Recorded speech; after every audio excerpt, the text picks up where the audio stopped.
Friends, welcome to other success point.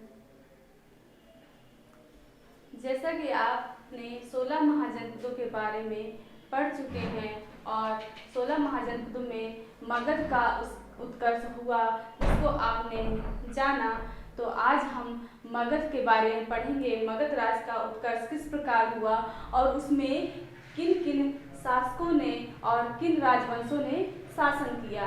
तो आज हम मगध के बारे में जानेंगे। मगध का उत्कर्ष। मगध का उत्कर्ष।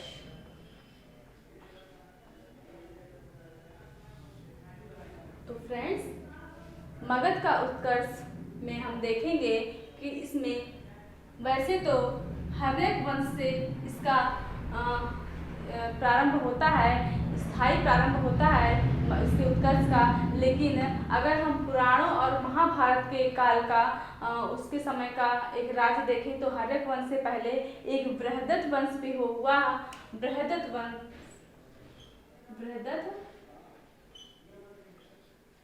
और यह बृहदत्त वंश का जो शासक वह बृहदत्त ही था और इसका पुत्र था वह जरासंध था। जरासंध।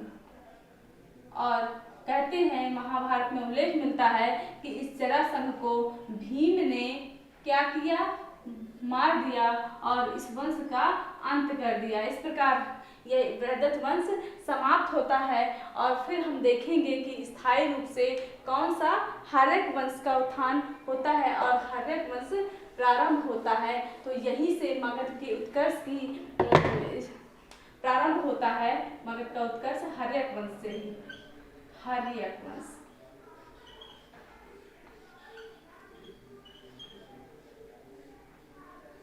आपने पढ़ा था 16 महाजनपदों के बारे में, उनमें से एक मगध था और मगध राज्य का उत्कर्ष इसलिए हुआ, यह व्यापक तरीके से इसलिए विस्तार किया, विकास किया क्योंकि कहते हैं कि इसकी भौगोलिक जो स्थिति थी इसका बहुत साथ दी। वहाँ पर खनिज पदार्थ और लोहे का भरप्रयोग और वहाँ की वनस्पति जंगल ने भी इनका सहयोग किया विकास में। और इसके अलावा इसके जो शासक थे वह अन्य राज्यों की अपेक्षा बहुत ही योग्य थे और योग्य शासकों की वजह से मगध ने अपना उत्कर्ष किया। और इस प्रकार इसमें विभिन्न वंशों की स्थापना होती है जिसमें कि हर्यक वंश बहुत ही महत्वपूर्ण वंश होता है और इसके जो राजा होते हैं वे बहुत ही शक्तिशाली होते हैं। तो सबसे पहले इसमें बिंबिसार आए। तो हर्यक वंश जो है, हर्यक वंश में सबसे पहला शासक बिंबिसार आए और यह 544 से 412 BC तक यह वंश चला। और इस हर्यक वंश के जो प्रथम शासक थे वह थे बिंबिसार। बिंबिसार। इस वंश को पितृहंता वंश भी बोलते हैं क्योंकि आगे आप देखेंगे कि इसमें हमें ऐसा वर्णन मिलता है कि इनके पुत्रों ने अपने पिताओं की हत्या करके मार कर ही अपना शासन किया। तो इसलिए इसका नाम एक पितृहंता वंश भी कहलाता है। तो हर्यक वंश का एक नाम क्या कहलाता है? पितृहंता।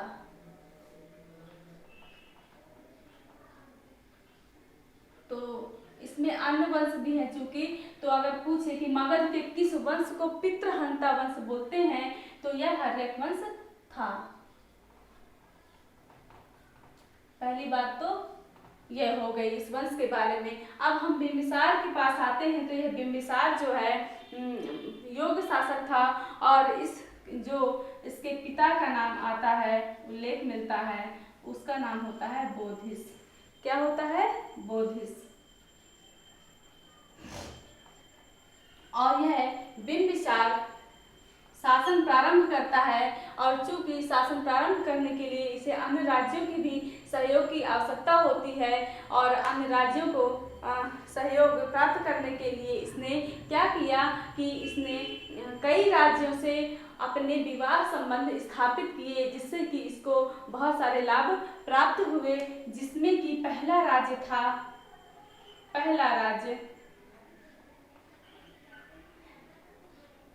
कौशल था। कौशल से इसने विवाह संबंध स्थापित किया और कौशल के राजा प्रसेनजित जो कि बौद्ध काल के ही हैं। बिंबिसार भी बुद्ध के समकालीन हैं। आपने देखा था बिंबिसार, राजगीर में बिंबिसार के पास गए थे बुद्ध, और इसका टाइम पीरियड भी आप देख रहे हैं बुद्ध के समय का ही है। तो चूंकि महाजनपदों का उदय भी बौद्ध और जैन धर्म के समानांतर चलता है, तो इसलिए यह प्रसेनजित भी बुद्ध के समकालीन थे और बुद्ध इन्होंने कहा था कि मैं और बुद्ध दोनों एक समान आयु के हैं। तो प्रसेनजित से यह विवाह, प्रसेनजित की जो पुत्री होती है, प्रसेनजित की बहन होती है, बहन कौन होती है? महाकोशला देवी।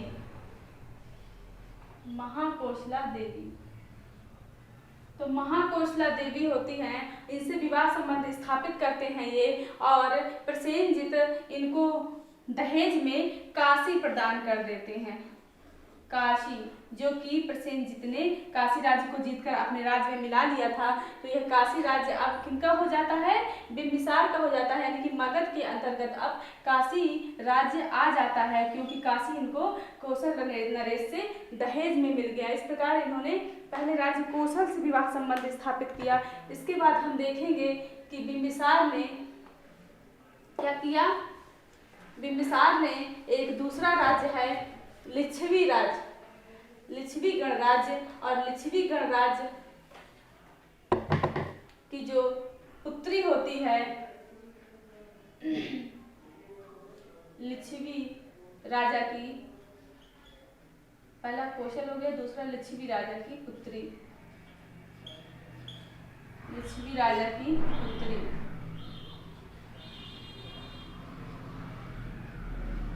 और लिच्छवी राजा कौन होते हैं? चेटक, अर्थात चेटक की पुत्री, चेटक की पुत्री से ये विवाह संबंध स्थापित करते हैं बिंबिसार। इसके बाद ये दो राज्य हो जाते हैं, कौशल और लिच्छवी राज्य। फिर इसके बाद तीसरा राज्य होता है गांधार राज्य, दक्षिण पश्चिमोत्तर भारत में पड़ता है, और पाकिस्तान के पेशावर जिले में। तो ये गांधार राज्य जो से विवाह संबंध स्थापित करते हैं, और गांधार राज्य की जो राजकुमारी होती है उसका नाम होता है क्षेमा। तो इस प्रकार इसने मुख्यतः 3 राज्यों के राजकुमारियों से अपना वैवाहिक संबंध स्थापित किया और अपनी स्थिति को मजबूत किया। और इस प्रकार बिंबिसार ने जो है 3 राज्यों से वैवाहिक संबंध स्थापित करके काशी को भी अपने क्षेत्र में या मगध राज्य में मिला लिया, काशी भी प्राप्त हो गया उसे। फिर इसके बाद बिंबिसार जो है अवंती के राजा जो होते हैं, अपनी स्थिति को सुधारने के लिए वह क्या करते हैं कि अवंत की राजा होते हैं। अवंती के आप पढ़ चुके हैं अवंती राज 16 महाजनपदों में। तो अवंती राजा होता है, अवंती के राजा होता है, तो अवंती के राजा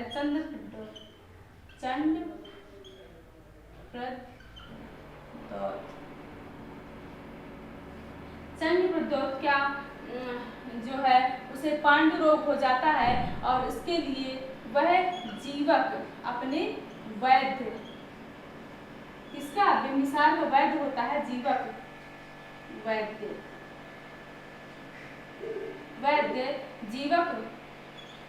जीवक को भेजते हैं चंद्रप्रद्योत के पास उसके इलाज के लिए, पांडु रोग के इलाज के लिए उसको भेजते हैं।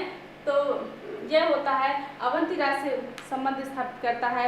इसके बाद बिंबिसार जो होता है वह अंग राज्य होता है, जिसकी राजधानी चंपा होती है। आप पढ़ चुके हैं 16 महाजनपदों में। तो अंग राज्य को जो राजा होता है, तो अंग राज्य का राजा होता है ब्रह्मदत्त। अंगराज का राजा ब्रह्मदत्त होता है उसको मार देता है और मारकर अंगराज को अपने राज्य में मिला लेता है। तो अब मगध राज के पास कौन कौन से 2 राज्य हो गए, एक तो उसे काशी मिल गया और दूसरा उसे अंग मिल गया, क्योंकि अंग को बिंबिसार ने जीता था उसके राजा ब्रह्मदत्त को मारकर। तो अंग और काशी 2 राज्य अब मगध राज्य के अधीन हो गए, तो उसका विस्तार अंग और काशी में भी हो गया। तो अब यह 3 मगध राज्य यह 2 अन्य राज्यों को भी अपने अंतर्गत मिला लिया और इस प्रकार बिंबिसार ने एक बहुत ही बड़ा राज्य स्थापित किया और साम्राज्यवादी नीति को अपने स्थान दिया, साम्राज्यवादी नीति का प्रारंभ किया और इस प्रारंभ के द्वारा उसने अंग राज्य को जीता और साथ ही काशी को भी प्राप्त किया। तो फिर इसके बाद इसका पुत्र होता है, वह पुत्र है अजातशत्रु और इसका एक उपाधि भी होती है उस बिंबिसार की जो पूछी जाती है आपसे अक्सर, और वह उपाधि होती है श्रेणिक। बिंबिसार की उपाधि होती है श्रेणिक, इसे श्रेणिक नाम से भी जाना जाता है। ठीक, तो बिंबिसार या श्रेणिक।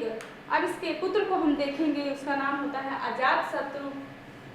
वह बहुत ही शक्तिशाली राजा होता है और कहते हैं कि इसने अपने पिता को बिंबिसार को बंधक बनाकर रखा, जिससे भूख प्यास के कारण उसकी मृत्यु हो गई।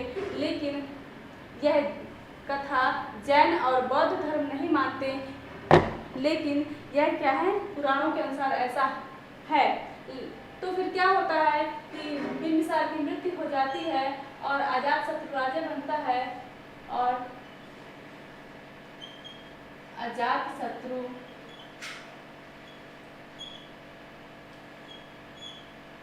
राजा बनने के बाद इसकी कुछ उपाधियां भी होती हैं और अजातशत्रु बहुत ही शक्तिशाली राजा होता है। इसकी प्रमुख उपाधि पुणिक होती है। अजातशत्रु का अन्य नाम पुणिक कह सकते हैं और अजातशत्रु ने काशी और अंग उसके पास था ही, लेकिन उसने जो है अपने पड़ोसी राज्यों से मतभेद करना शुरू कर दिया, जिसमें उसके संबंधी कौन थे, कोसल के राजा प्रसेनजित जो उसके मामा लगते थे, और प्रसेनजित की जो बहन थी वह अजातशत्रु की क्या थी, माँ थी, और प्रसेनजित से वह उलझ जाता है, जिससे कि गुस्सा कर क्या होता है, अजातशत्रु प्रसेनजित काशी को वापस लेने की कोशिश करते हैं, जिससे दोनों में युद्ध होता है अजातशत्रु और प्रसेनजित में, और इसके बाद संधि हो जाती है और संधि के बाद काशी मगध को वापस दिया जाता है और इस प्रकार काशी पुनः मगध के पास आ जाता है और प्रसेनजित से संधि तो इस प्रकार हो जाती है। इसके बाद इनसे तो एक मतभेद हुआ और दूसरा एक लिच्छवियों से भी अजातशत्रु मतभेद करता है। लिच्छवी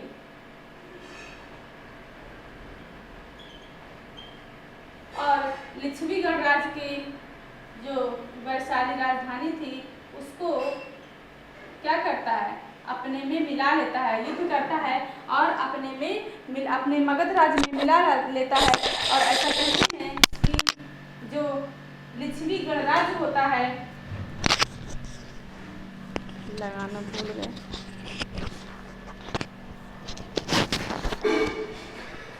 जो लिच्छवी गणराज्य होता है उसके वैशाली वह संघ होता है, एक गणराज्य होता है, बहुत ही मजबूत शक्तिशाली राज्य होता है। लेकिन क्या होता है, इसका जो मंत्री होता है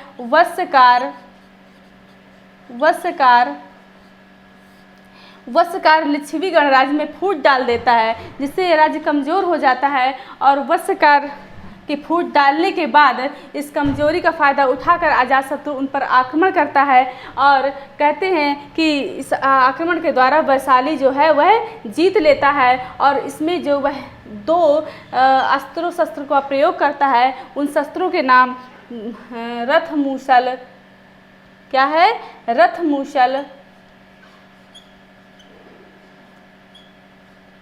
रथमूसल और महाशिलाकंटक, महाशिलाकंटक, रथमूसल और महाशिलाकंटक नामक 2 औजारों का प्रयोग करता है। यह आपसे पूछा जाता है। तो अजातशत्रु रथमूसल और महाशिलाकंटक के द्वारा लिच्छवी गणराज्य पर हमला करता है और वैशाली को जीत लेता है। इस प्रकार अब इसमें क्या शामिल हो जाता है? वैशाली भी शामिल हो जाता है। वैशाली राज्य भी किसमें आ जाता है? मगध के अंतर्गत आ जाता है। तो यह अजातशत्रु जो है, आपने देखा कि किस प्रकार इसने लिच्छवी वैशाली जैसे शक्तिशाली राज्य को भी अपने राज्य में मिला लिया, जो एक गणराज्य था और वत्सकार इसका अजातशत्रु का मंत्री था। तो यह भी परीक्षा की दृष्टि से इम्पोर्टेंट है। फिर इसके बाद अजातशत्रु के बाद हम देखेंगे कि उदयन नामक राजा आता है, जो कि अजातशत्रु का पुत्र होता है। तो उदयन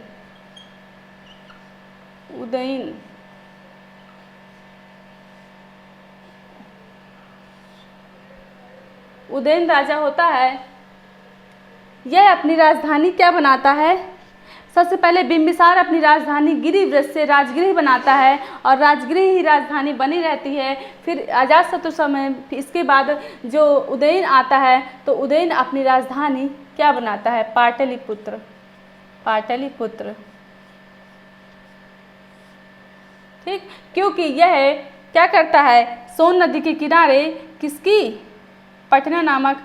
पाटलिपुत्र नामक नगर की स्थापना करता है और इस सोन नदी किनारे और पाटलिपुत्र नामक नगर की स्थापना करता है और यही पाटलिपुत्र इसकी राजधानी बन जाती है। और पाटलिपुत्र का एक नाम कुसुमपुर भी होता है।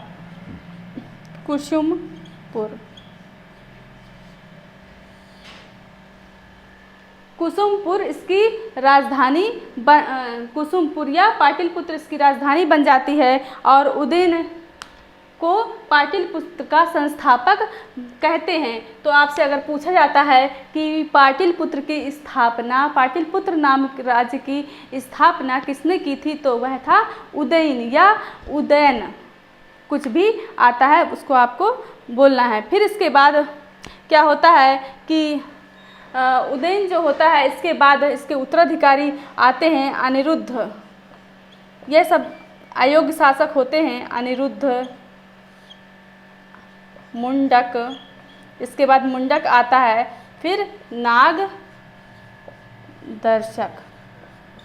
नागदर्शन, यह क्रमशः इसके उत्तराधिकारी होते हैं और यह अयोग्य शासक होते हैं। तो उदयन तक मुख्य शासक होते हैं। इसके बाद क्या होता है कि सत्ता परिवर्तन होता है। चूँकि अजातशत्रु अपने पिता बिंबिसार की हत्या करके आता है, फिर अजातशत्रु की हत्या कर उदयन राज्य शासन अपना राजगद्दी धारण करता है। तो जनता क्या होती है, इन पितृहंताओं से परेशान हो जाती है और जो राज्य में अराजकता फैल जाती है और इस अराजकता से परेशान होकर जनता शिशुनाग नामक एक अमात्य को, उस समय का मंत्री था, उसको क्या करता है, जनता गद्दी पर बैठा देती है और क्या करती है, मगध राज्य का राजा बना देती है। तो इससे क्या होता है, हर्यक वंश समाप्त हो जाता है और शिशुनाग वंश प्रारंभ हो जाता है। क्योंकि शिशुनाग ही जो होता है वह राजा होता है, वह हर्यक वंश का नहीं होता है, इसलिए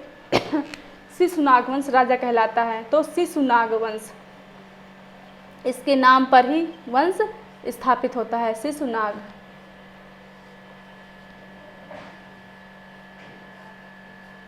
यह आपका 412 से 344 BC तक चलता है और शिशुनाग वंश का प्रथम राजा शिशुनाग ही होता है। और शिशुनाग यह अपनी राजधानी वैशाली बनाता है। पहले पाटलिपुत्र थी, फिर यह वैशाली बना देता है और इसके बाद कालाशोक इसने इसकी सबसे बड़ी एक उपलब्धि होती है, वह कौन होती है? अवंती की विजय। अवंती की विजय। यह अवंती को विजय कर लेता है। तो अब हम मगध में एक और राज्य जोड़ेंगे और उसका नाम हो जाएगा अवंती।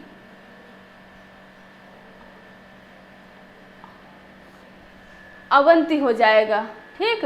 और अवंती की विजय होने के बाद शिशुनाग जो होता है, क्या होता है, इसके बाद एक और शासक आता है, वह होता है कालाशोक। और पुनः यह अपनी राजधानी क्या करता है? यह अपनी राजधानी पुनः पाटलिपुत्र बना लेता है। पाटलिपुत्र। और इस प्रकार क्या होता है कि शिशुनाग वंश इसका अंतिम महत्वपूर्ण शासक होता है और इसमें एक मगध का एक नंद वंश स्थापित हो जाता है, क्योंकि इसके बाद नंद वंश का राजा आता है और शिशुनाग वंश खत्म हो जाता है। फिर 344 के बाद नंद वंश प्रारंभ होता है। तो आपने देखा कि हर्यक वंश और शिशुनाग वंश, यह मगध राज्य की दो वंश थे जिसमें विभिन्न शासकों ने शासन किया। इसके बाद इस मगध राज्य का अंतिम राजवंश होता है और वह वंश होता है मगध राज्य का कौन सा? नंद वंश।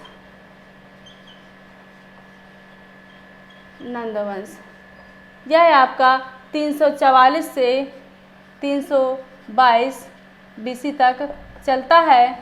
और नंद वंश में सबसे पहले आप देखेंगे कि महापद्मनंद आते हैं। महापद्मनंद यह नंद वंश के संस्थापक कहलाते हैं। और महापद्मनंद का उल्लेख बहुत ही शक्तिशाली शासकों में होती है। इसका उल्लेख कलिंग के राजा खारवेल के हाथी गुम्फा अभिलेख में भी मिलता है। कहाँ पर? कलिंग उड़ीसा में पड़ता है। कलिंग उड़ीसा को कहते थे। कलिंग के शासक खारवेल, ये बहुत ही इम्पॉर्टेंट अभिलेख है खारवेल। इस अभिलेख को याद करना है। खारवेल का हाथी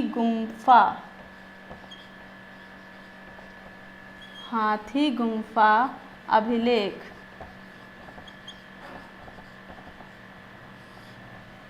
तो कलिंग के शासक खारवेल के हाथी गुम्फा अभिलेख में किसका जिक्र आता है? महापद्मनंद का। और ये हाथी गुम्फा अभिलेख में खारवेल नामक राजा कहता है कि महापद्मनंद ने कलिंग पर आक्रमण किया और कलिंग पर आक्रमण करके कलिंग को जीत लिया। और यहाँ पर एक जैन मूर्ति थी, जैन मूर्ति, जो कि वह कहाँ ले गया? मगध उठाकर ले गया, कलिंग से मगध उठाकर ले गया। तो जिससे यह सिद्ध होता है कि महापद्मनंद जैन धर्म का अनुयायी था।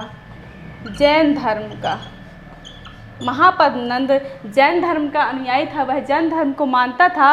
और उसने आगे कहा खारवेल ने कि उसने कलिंग में त्रिशूलीय नहर भी बनवाई, जो कि क्या बहुत ही बड़ी नहर थी। तो महापद्मनंद ने कलिंग में त्रिशूलीय नहर भी बनवाई। त्रिशूलीय नहर ये कहाँ बनवाई थी? कलिंग में, ठीक। यह नहर कलिंग में बनवाई थी। त्रिशूलीय नहर बहुत ही इम्पॉर्टेंट नहर है और यह कलिंग में महापद्मनंद ने बनवाई। तो आक्रमण भी किया, कलिंग को जीता और कलिंग से मगध में जैन मूर्ति उठा कर ले गया, क्योंकि खारवेल भी जैन धर्म का अनुयायी था और उन्हीं जैन धर्म से संबंधित ही हाथी गुम्फा अभिलेख है। जैन धर्म से संबंधित हाथी गुम्फा अभिलेख है। और खारवेल का जो जैन मूर्ति, खारवेल के अनुसार जैन मूर्ति उठाकर ले गया महापद्मनंद और वहाँ पर त्रिशूली नहर भी बनवाई। इससे सिद्ध होता है कि महापद्मनंद जैन धर्म का अनुयायी था और उसने इस प्रकार उसे कई नाम और उपाधियों से भी अभिभूत किया गया है। जैसे कि हम देखते हैं कि इसके भिन्न भिन्न लोगों ने भिन्न भिन्न उपाधियां और नाम प्रदान किए। तो हम देखेंगे सबसे पहले पुराणों में इसको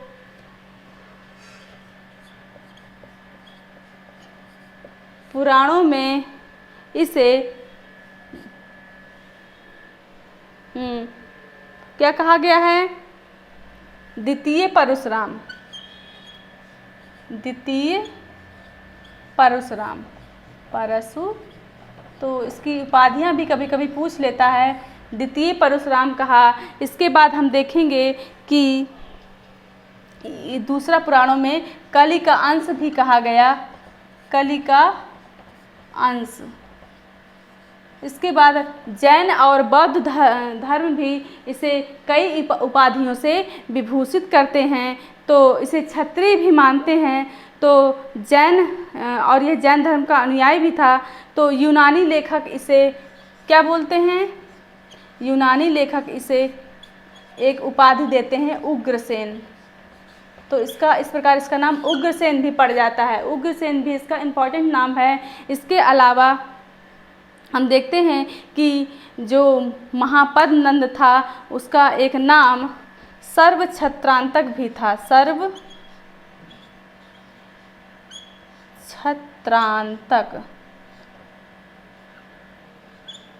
तो सर्वछत्रांतक अर्थात क्षत्रियों का विनाश या नाश करने वाला। ठीक, तो इससे सिद्ध होता है कि उसने बहुत सारे राजाओं को मारा होगा और अपने राज्य का विस्तार किया। तो इसके कुछ ये उपाधियां हैं। और फिर इसके बाद हम इसके लगभग पुराणों में 9 पुत्रों के नाम मिलते हैं। लेकिन इसके बाद जो है घनानंद नामक राजा का उल्लेख मिलता है। घनानंद जो कि नंद वंश का अंतिम राजा होता है। तो हम देखेंगे कि इसके बाद शासक आएगा घनानंद, घननंद या घनानंद।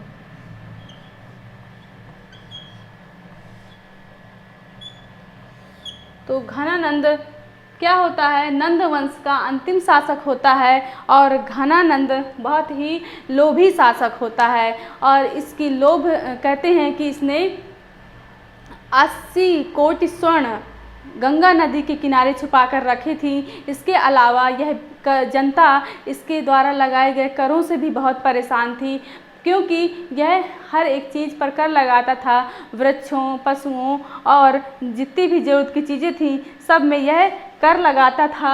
और इसके अलावा हम देखेंगे कि इस कर लगाने के अलावा यह धन को छुपा कर रखता था और जनता इसके बहुत अत्याचार जनता पर करता था, जिससे कि जनता परेशान हो गई और इसको हटाने का निर्णय करने लगी। इसके अलावा राजनीतिक परिवर्तन होता है और यह एक बार ऐसा उल्लेख मिलता है कि जो चाणक्य थे, उन चाणक्य विद्वान थे बहुत बड़े, तो उनका भी यह अपमान करता है और वह प्रण करते हैं कि मैं इसका समूल नाश करूंगा, इस वंश सहित इसका विनाश कर दूंगा। और वह चंद्रगुप्त को तैयार करते हैं और इस प्रकार आगे हम देखेंगे कि चंद्रगुप्त मौर्य वंश की स्थापना करता है और कौटिल्य की सहायता से यह चाणक्य या कौटिल्य की सहायता से क्या करता है? नंद वंश का विनाश कर देता है, उसको मार देता है और इस प्रकार मौर्य वंश की स्थापना हो जाती है और यह नंद वंश समाप्त हो जाता है। तो इस प्रकार आप देखेंगे घनानंद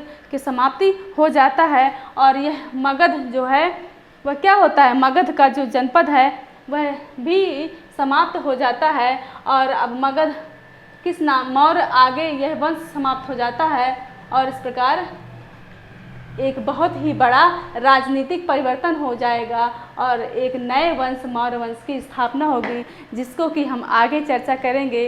तो दोस्तों, आपको यह कैसा लगा आप कमेंट करके ज़रूर बताइएगा और लोगों को हमारी क्लास को ज़रूर पहुंचाइएगा, जिससे कि टीजीटी पीजीटी में आप लोग अच्छा से अच्छा अपना प्रदर्शन कर सकें और सफलता को प्राप्त कर सकें, क्योंकि हम आपको पूरा कोर्स कवर करवाएंगे जिससे कि आप सफलता ज़रूर प्राप्त करेंगे। धन्यवाद।